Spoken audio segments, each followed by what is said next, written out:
வணக்கம் நேயர்களே, நான் உங்கள் மணிகண்டன் பிரபாகரன். பக்தி யுகம் நேயர்களுக்கு என் முதற்கண் வணக்கம்.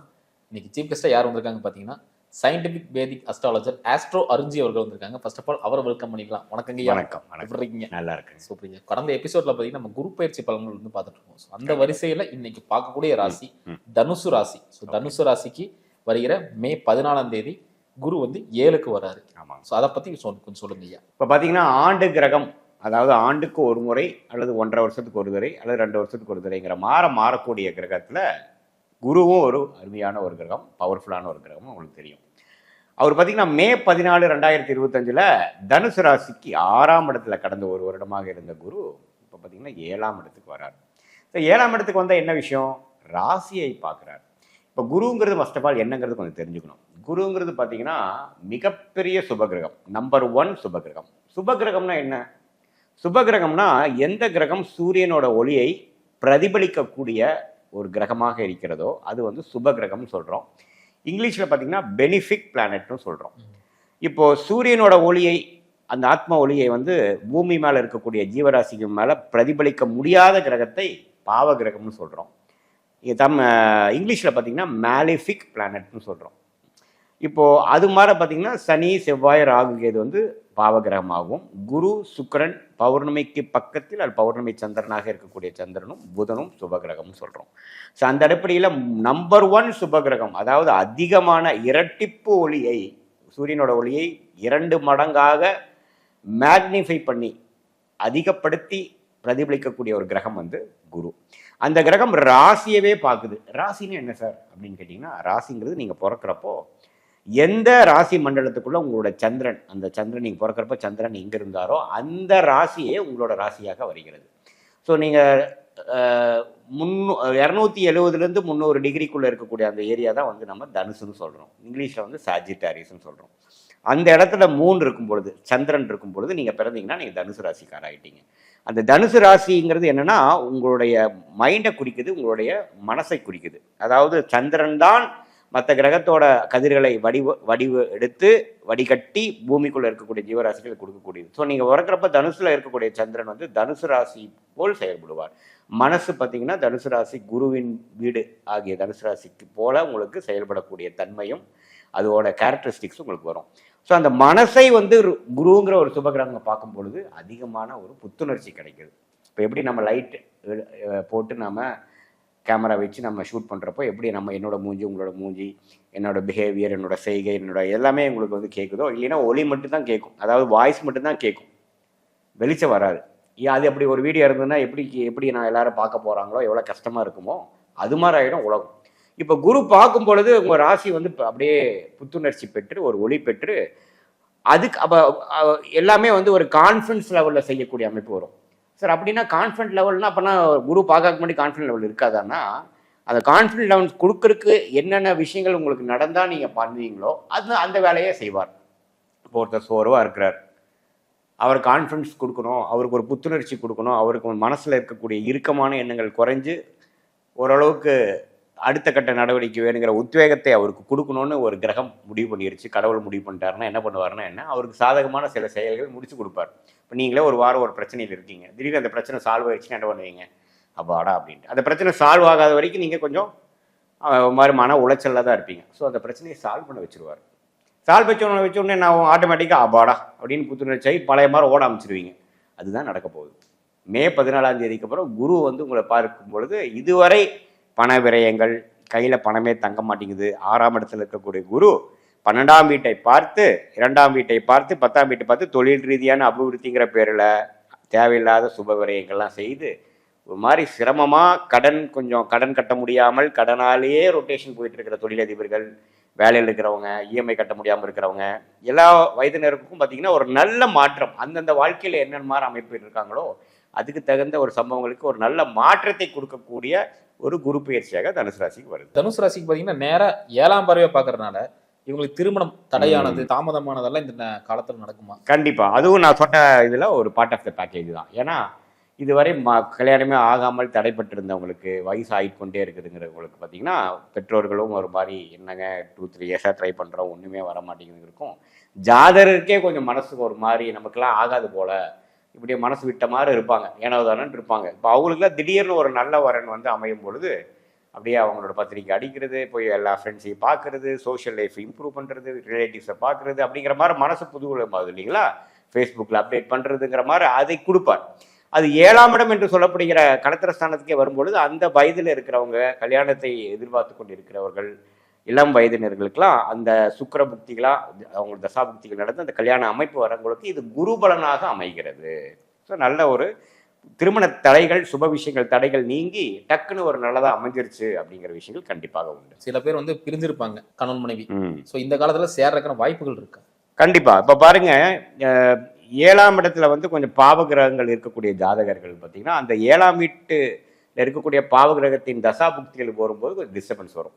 ஃபார் எக்ஸாம்பிள் கன்னி லக்னம் எடுத்துங்க. கன்னி லக்னத்துக்கு ஆகாத கிரகம் என்னன்னு தெரியுங்களா? செவ்வாய். லக்னாதிபதிக்கும் ஆகாது, அட்டமாதிபதியும் வராது, 7ல் இருக்கும். அப்புறம் சனி பார்த்தீங்கன்னா 5ஆம் இடத்துலேருந்து 3ஆம் பார்வையாக பார்ப்பார். ஸோ ஆல்ரெடி அவர் ஆகாத ஒரு ஆள் 7ஆம் இடத்துலேருந்து கொஞ்சம் 7ஆம் வீடுங்கிற திருமணஸ்தானத்தை கெடுக்கிறாரு. 3ஆம் பார்வையாக சனியோட கோரப்பார்வையும் வாங்குறாரு. அது மகரத்தில் ஆட்சி பலத்தோடு இருக்கக்கூடிய ஒரு சனியோட, அது கோர சனி. குரு பார்வையே இல்லை. அப்படிங்கிறப்போ அந்த செவ்வாய் திசை வரும் பொழுது கல்யாணத்தில் கொஞ்சம் பிரச்சனையாகும். அப்படி இருக்கிறவங்களுக்கு இந்த குரு பயிற்சி, நீங்கள் கேட்ட கேள்விக்கு வரேன், குரு பயிற்சி வந்து நேராக வந்து ராசியை பார்க்கும் பொழுது, சார் கொஞ்சம் பிரச்சனையாக போச்சு, இப்போ கொஞ்சம் பேட்சப் பண்ணிட்டோம் அப்படின்னு தான் வரும். ஆனால் செவ்வாய் திசை முடிஞ்சாதான் எல்லாம் ரெடி ஆகும். ஆனால் பேட்சப் பண்ணிட்டோம் சார், இப்போ கொஞ்சம் ஃபோனே எடுக்க மாட்டா, இப்போ தான் எடுக்க அட்டன் பண்ணி பேசுகிறாப்புல சார், எனக்கு ஏதோ ஹோப் இருக்குது, அந்த கருத்து வேறுபாடு தாண்டி வந்துருவோங்கிறது எங்களுக்கு தெரியுதுங்கிற மாதிரி ஒரு விஷயம் கொடுக்கும். அதே சமயத்தில் அந்த தசாபுக்திகள் கொஞ்சம் நல்ல தசாபுக்திகளாக மாறும் பொழுது இந்த குரு பலன் ஒன்றுமே நல்ல பலன் கொடுத்து, சார் இப்போ எல்லாம் கொஞ்சம் சேர்ந்துட்டோம், ஒன்றும் பிரச்சனை இல்லை. இதே வந்து எனக்கு ஜாதக பலனாக கேட்கக்கூடிய வராங்க, அவங்க பெட்ரோல் கேட்க வராங்க, சார் இது மாதிரி ஒரு 6 மாதம் பிரிஞ்சிருக்காங்க, என்ன சார் நடக்கும் அப்படின்னு கேட்குறப்போ இந்த தனுசு ராசி ஆகிற குரு பயிற்சி மற்ற கிரகங்களோட பயிற்சிகள்லாம் பார்த்து அவங்க தசாபுக்திகள் என்னங்க இருக்குன்னு பார்த்து அதுக்கு தகுந்த மாதிரி நம்ம பலன் சொல்லலாம். பட் கண்டிப்பாக இந்த குரு வந்து 7ஆம் இடத்துக்கு வர்றது வந்து ஜாதகருக்கே நல்ல புத்தியை கொடுக்குது.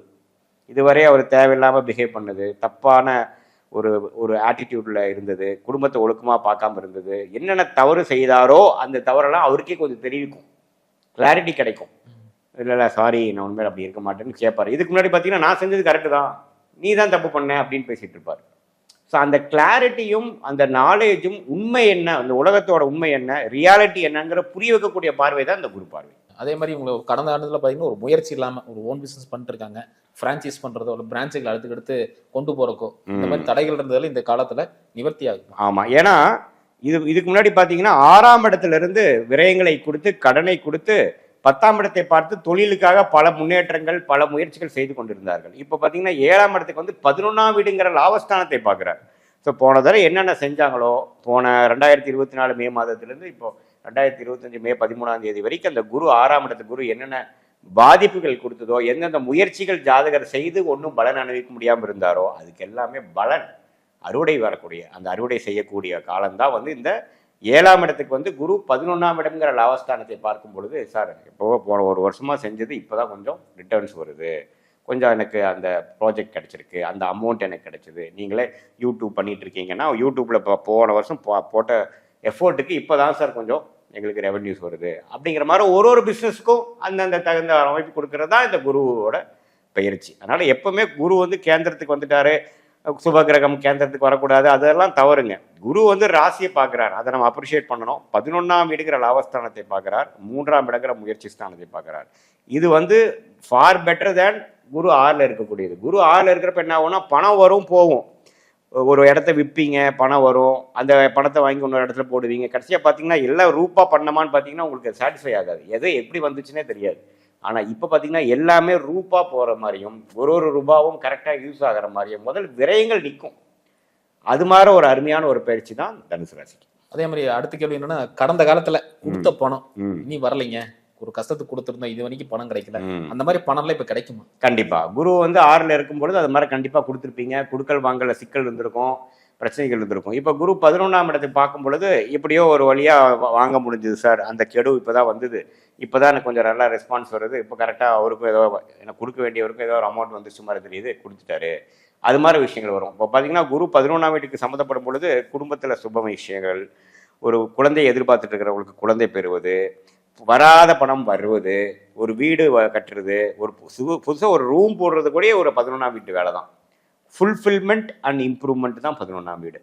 அதே மாதிரி நண்பர்களோட கொஞ்சம் நல்லாவே இணக்கமாக போகிறது, மூத்த சகோதரர் மூலமாக பெனிஃபிட் வர்றது, இது எல்லாமே கொஞ்சம் பாசிட்டிவான ஒரு ரிசல்ட்ஸ் கொடுக்கறது தான் அந்த குருவின் பார்வை. இப்ப கடந்த ஆண்டுல வந்து கடன் பிரச்சனைல இருந்துச்சு, சேவிங்ஸ் பண்ண முடியல அப்படின்னு இருக்கிறவங்களுக்கு பாத்தீங்கன்னா இந்த காலத்துல ஒரு நிலம் வாங்குறதோ இல்ல ஒரு வீடை வந்து ஒரு இஎம்ஐயா கடன் மூலியமா வாங்குறதுல பண்ணலாமா? கண்டிப்பா இந்த தடவை பண்ற முயற்சிகள் கண்டிப்பா பண்ணுவீங்க. ஆனா சனியும் 4ஆம் இடம் என்று சொல்லப்படுகிற இம்மூவபிள் மூவபிள் ப்ராப்பர்ட்டிஸை குறிக்கக்கூடிய இடத்துல சனியும் ராகும் இருந்து மே 19ஆம் தேதி ராகும் பயிற்சி ஆகிற வரைக்கும் என்னன்னா அந்த தாக்கம் என்ன கொடுக்குதுன்னா, இடம் சம்மந்தப்பட்ட விஷயங்களுக்காக, வீடு சம்மந்தப்பட்ட விஷயத்துக்காக, ஒரு அபிவிருத்திக்காக ஒரு லோன் மாதிரி போய் அதில் நாம் கொஞ்சம் ரீவேம் பண்ணுறோம், சில சரி பண்ணிக்கிறோம், பழைய வீடு கொடுத்து புதுசு வாங்குறது, புது வீடை வந்து வாங்குறது, டாப் அப் லோன் போய் ஒரு அப்ரிஷியேட் பண்ணுறது, அல்லது இப்போ எல்லாம் பார்த்தீங்கன்னா இடத்துக்கே லோன் கொடுக்குறாங்க, அது மாதிரிலாம் போய் பண்ணுறது, எப்படியோ ஒரு கெயின் வரக்கூடிய மைண்டு கொஞ்சம் ப்ரொடக்டிவாக ஒர்க் பண்ணி இந்த டைமில் நம்ம ஒரு அசெட் பண்ணுவோம், ஒரு இந்த டைமை நம்ம ஒரு வாழ்க்கையில் கவுண்ட் ஆகிற மாதிரி ஒரு வேலையை செய்யலாங்கிற மாதிரி எண்ணத்தாக்களை கொடுக்கக்கூடியதான் குருவின் பார்வை.